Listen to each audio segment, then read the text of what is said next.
திருச்செந்தூர் கோவிலில் முறைகேட்டில் ஈடுபட்ட 3 பேர் மீது வழக்கு பதிவு செய்யப்பட்டிருக்கிறது. அண்மை செய்தியாக பார்க்கிறோம். அர்ச்சகர் ஐயப்பன் பக்தர்களை உள்ளே அனுமதிப்பதற்காக பணம் வாங்கியதாக குற்றச்சாட்டு எழுந்த நிலையில் தற்போது 3 பேர் மீது வழக்கு பதிவு செய்யப்பட்டிருக்கிறது. கூடுதல் விவரங்களோடு செய்தியாளர் முரளி கணேஷ் இணைகிறார். முரளி கணேஷ், விவரங்கள்.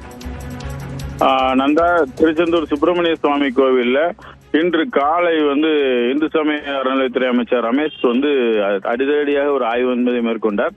இந்த ஆய்வுல கோவிலில் நடந்திருக்கக்கூடிய பல்வேறு, அதாவது பக்தர்கள்ட்ட பணம் வாங்கி கொண்டு தரிசனத்துக்கு ஏற்பாடு செய்யறது, பணம் வாங்கி கொண்டு முடி காணிக்கை செலுத்த வர்றவங்க 100 ரூபாய் பணம் வாங்குறது, இப்படி பல்வேறு குற்றச்சாட்டுகள் என்பது கண்டறியப்பட்டது.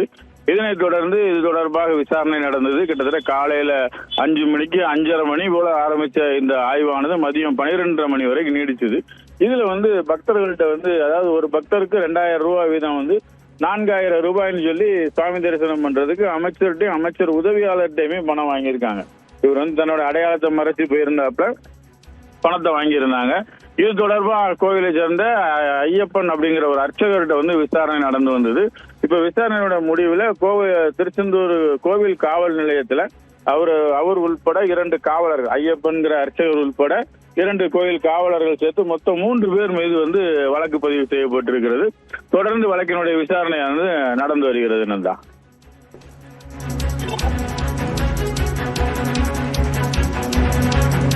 என்னென்ன பிரிவுகள்ல வழக்கு பதிவு செய்திருக்கிறார்கள்? யார் மீதெல்லாம் வழக்கு பதிவு செய்யப்பட்டிருக்கிறது? முரளி கணேஷ், அதாவது சாமி தரிசனம் செய்யறதுக்கு 2000 ரூபாய் ஒரு நபர் வீதம் 2 நபருக்கு 4000 ரூபாய் வாங்கின கோவிலினுடைய அர்ச்சகர் ஐயப்பன் அப்படிங்கிற ஒரு அர்ச்சகர் மீதும், அந்த அர்ச்சகருக்கு உதவியாக இருந்து, அதாவது கோவில்ல சாமி தரிசனம் செய்யறதுக்காக அந்த கதவை திறந்து விடக்கூடிய தனியார் ஒப்பந்த அடிப்படையில கோவில்ல பணியாற்றக்கூடிய 2 காவலர்கள் உட்பட மொத்தம் 3 பேர் மீது வழக்கு பதிவு செய்யப்பட்டிருக்கிறது. இவங்க வீர முதல் கட்டமா என்னன்னா, பக்தர்கள், அதாவது அரசினுடைய விதியை மீறி பக்தர்கள்ட்ட பணம் வாங்கினதா வழக்கு பதிவு செய்யப்பட்டிருக்கிறது. நந்தா, நன்றி முரளி கணேஷ், விவரங்களுக்கு.